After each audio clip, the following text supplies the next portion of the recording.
కోళ్లు సున్నిత జీవులు. పెరుగుతున్న ఉష్ణోగ్రతలను కోళ్లు అసలు తట్టుకోలేవు. అందువల్ల ఎండాకాలం కోళ్ల రైతులకు గడ్డు కాలంగా మారుతుంది. షెడ్లలో వేడిమి పెరగటం వల్ల కోళ్లు ఒత్తిడికి గురై మరణాల పాలవుతుంటాయి.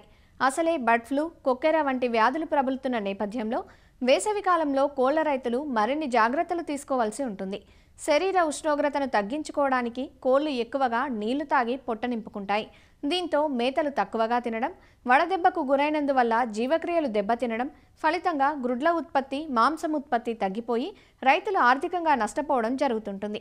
అందువల్ల ఫారాల్లో ఉష్ణోగ్రతలు పెరగకుండా చెట్లు పెంచుకోవడం, షెడ్లను తూర్పు పడమర దిశల్లో నిర్మించుకోవడం వంటి ముందస్తు ప్రణాళికతో పాటు ప్రస్తుత వేసవిలో జాగ్రత్త చర్యలు పాటించాలంటూ రంగారెడ్డి జిల్లా ఇబ్రహీంపట్నం మండలం ఎలిమినేడు పశువైద్యశాల పశువైద్యాధికారి డాక్టర్ వై ఆనందరెడ్డి ఇలా తెలియజేస్తున్నారు. ఎండాకాలంలో కోళ్ల ఫారాల యాజమాన్య పద్ధతులు జనరల్గా బ్రాయిలర్ కోళ్ళల్లో వాతావరణంలో ఉష్ణోగ్రత అంటే రూమ్ టెంపరేచర్ 22 నుంచి 28 డిగ్రీల సెంటీగ్రేడు ఉన్నప్పుడు అది థర్మో న్యూట్రల్ జోన్ అంటారు. అంటే ఆ వాతావరణానికి కరెక్ట్ అవి మెయింటైన్ అవుతుంటాయి. లేయర్ విషయానికి వస్తే 23 నుంచి 28 సెంటీగ్రేడ్ వాతావరణంలో ఉష్ణోగ్రత ఉన్నప్పుడు వాటి జీవక్రియలు అనేది సక్రమంగా పనిచేస్తాయి. ఎప్పుడైతే ఈ టెంపరేచర్ రైజ్ అయినప్పుడు 28 డిగ్రీ సెంటీగ్రేడ్ దాటిన తర్వాత 1 డిగ్రీ సెంటీగ్రేడ్ పెరిగినా కొద్దీ వీటి శరీరంలో ఉష్ణ ఒత్తిడి అనేది పెరుగుతుంది. ఎప్పుడైతే ఉష్ణ ఒత్తిడి పెరుగుతుందో శరీరంలో కార్టిజాల్స్ అనే హార్మోన్స్ రిలీజ్ అవుతాయి.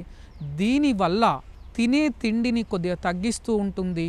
శరీరంలో రోగ నిరోధక శక్తి కోల్పోవడం జరుగుతుంది. 28 దాటి ప్రతి 1 డిగ్రీ సెంటీగ్రేడ్ పెరిగినా కొద్దీ దీని ఫీడ్ ఇంటేక్ అనేది 1.25% అనేది తగ్గిపోతుంది. అదే 38 దాటితే దాదాపు 3 to 4% ఫీడ్ ఇంటేక్ అనేది తగ్గుతుంది. ఈ కోళ్ళల్లో మనలాగా స్వెట్ గ్లాండ్స్ అంటే చెమట గ్రంథులు అనేటివి ఉండవు. ఇవి శరీరంలో ఉన్న ఉష్ణోగ్రతను బయటికి పంపడానికి ఓన్లీ ప్యాంటింగ్ అంటే నోటి ద్వారా గస పరచడం ద్వారా శరీరంలో ఉష్ణోగ్రతను బయటికి తీస్తుంది. ఈ యాజమాన్య పద్ధతుల ద్వారా ఈ టెంపరేచర్ని మనం తగ్గియడం కోళ్ళ ఫారాలలో, దానివల్ల రైతు లాభదాయకంగా కోళ్ళ ఫారాల మెయింటెనెన్స్ చేయవచ్చు. సమ్మర్ మేనేజ్మెంట్లో అతి ముఖ్యమైనది వాటర్ మేనేజ్మెంట్ ఒకటి, వెంటిలేషన్ మేనేజ్మెంటు, తర్వాత షెడ్ మేనేజ్మెంటు, తర్వాత డిసీజ్ మేనేజ్మెంటు, తర్వాత లిట్టర్ మేనేజ్మెంటు, ఫీడ్ మేనేజ్మెంటు. ఈ 5 రకాలు చేయడం వల్ల ఈ ఎండాకాలంలో ఉన్న ఉష్ణోగ్రతను కోళ్ళు సమర్థవంతంగా తట్టుకునేలా చేసుకోవాలి. వాటర్ మేనేజ్మెంటు ఎండాకాలంలో కోళ్ళకి ఎల్లవేళలా చల్లని పరిశుభ్రమైన నీటిని ఎల్లవేళలో అందుబాటులో ఉంచాలి. ఉష్ణోగ్రత పెరిగిన కొద్దీ కూల్ వాటర్ తాగడం వల్ల బాడీ టెంపరేచర్ అనేది డౌన్ అవుతుంది. రెగ్యులర్గా ఫ్రీక్వెన్సీ ఆఫ్ వాటరింగ్ అనేది చేంజ్ చేయాలి, ఎక్కువసార్లు ఇవ్వాలి, కంటిన్యూగా అందుబాటులో ఉంచాలి. క్లీన్ వాటర్ సోర్స్ ఉండేటట్లు చూసుకోవడము, ఇచ్చే వాటర్లో కూడా క్లోరినేషన్ చేయడము. అంటే ఉదాహరణకు 1000 లీటర్ వాటర్కు ఒక 5 grams బ్లీచింగ్ పౌడర్ కలుపుకోవడం ద్వారా క్లోరినేషన్ అవుతుంది. ఒక ½ an hour తర్వాత ఈ వాటర్ని మనం కోళ్ళకి ఇవ్వడం. వాటర్ ట్యాంకుల పైన గన్నీ బ్యాగ్స్ వేసి ఈ గన్నీ బ్యాగ్స్కు వాటర్ తడపడం ద్వారా ఈ ట్యాంకు వేడెక్కకుండా ఉంటుంది. చల్లటి వాటర్ అందుబాటులో ఉంటాయి. ఈ ఫిక్స్ చేసిన పైప్ లైన్స్ కూడా గన్నీ బ్యాగ్స్ తడిపి వేయడం వల్ల ఈ పైప్ లైన్లో ఉన్న వాటర్ కూడా వేడెక్కకుండా ఉండి చల్లటి వాటర్ కోళ్ళకు అందుబాటులో ఉండేలా చూసుకోవచ్చు. రెండవ మేనేజ్మెంటు వెంటిలేషన్ మేనేజ్మెంటు. మనం కట్టే షెడ్ తూర్పు పడమర ఉండేలా చూసుకోవడం వల్ల డైరెక్ట్ సన్లైట్ అనేది షెడ్ లోపలికి రాదు. దానివల్ల ఉష్ణోగ్రత అనేది షెడ్ లోపల తక్కువగా ఉంటుంది. ఈ వెంటిలేషన్తో పాటు షెడ్ మేనేజ్మెంటు, షెడ్ లోపలి మేనేజ్మెంట్ చేయాలి, తర్వాత వెలుపల మేనేజ్మెంటు. షెడ్ రూఫ్ మేనేజ్మెంట్ మనం చూసుకుంటే పైన ఒరిగడ్డిని కానీ, జమ్ముని కానీ, చెరుకు ఆకులను కానీ పరవడం వల్ల డైరెక్ట్ ఈ రేకుల పైన కానీ, సిమెంట్ రేకుల పైన కానీ ఎండ పడకపోవడం వల్ల ఈ రేకులు వేడెక్కడం అనేది తగ్గిపోతుంది, షెడ్ లోపల టెంపరేచర్ కూడా తగ్గిపోతుంది. ఈ జమ్ముగడ్డి కానీ వరిగడ్డి మీద స్ప్రింక్లర్స్ ఫాగర్స్ పెట్టి ఈ వాటర్ను చల్లుతుండడం వల్ల పైన కూల్గా ఉండడం వల్ల షెడ్ లోపల కూడా టెంపరేచర్ అనేది తగ్గిపోవడం జరుగుతుంటుంది. షెడ్ పక్కల ఇరువైపులా కూడా గన్నీ బ్యాగ్స్ కట్టుకొని ఈ గన్నీ బ్యాగ్స్కు వాటర్ డ్రిప్ను పెట్టుకోవడం వల్ల కంటిన్యూగా ఈ వాటర్ డ్రిప్ ద్వారా గన్నీ బ్యాగ్ తడవడము, ఈ గాలి అనేది దాని ఫ్రీగా యాక్సెస్ చేయడం వల్ల చల్లటి గాలి షెడ్ లోపలికి ఎంటర్ కావడంతో టెంపరేచర్ అనేది తగ్గిపోవడం జరుగుతుంది.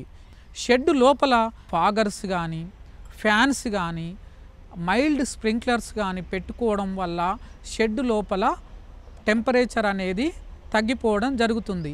టెంపరేచర్ అనేది 5 నుంచి 10 డిగ్రీ సెంటీగ్రేడ్ అనేది తగ్గిపోవడం జరుగుతుంది. దీనివల్ల కోళ్ళల్లో ఒత్తిడి అనేది తగ్గిపోవడం జరుగుతుంది. తర్వాత ఫీడ్ మేనేజ్మెంటు, మధ్యాహ్నం ఫీడు దాదాపు తగ్గియాలి. ఎందుకంటే మధ్యాహ్నం ఫీడ్ తిన్నప్పుడు డైజెషన్ అనే ప్రాసెస్లో డైజెస్టివ్ హీట్ అనేది రిలీజ్ అవుతుంటుంది. బయటి హీట్తో పాటు శరీరంలో లోపల హీట్ రావడం వల్ల టెంపరేచర్ అనేది ఇంకెక్కువ కావడం జరుగుతుంటుంది. కాబట్టి ఎప్పుడైనా ఫీడింగ్ అనేది మార్నింగ్ ఈవినింగ్ అనేది చేసుకోవడము చాలా మంచిది. తర్వాత ఈ మార్నింగ్ ఈవినింగ్ కూడా మల్టిపుల్ ఫ్రీక్వెంట్గా ఫీడ్ ఇవ్వాలి.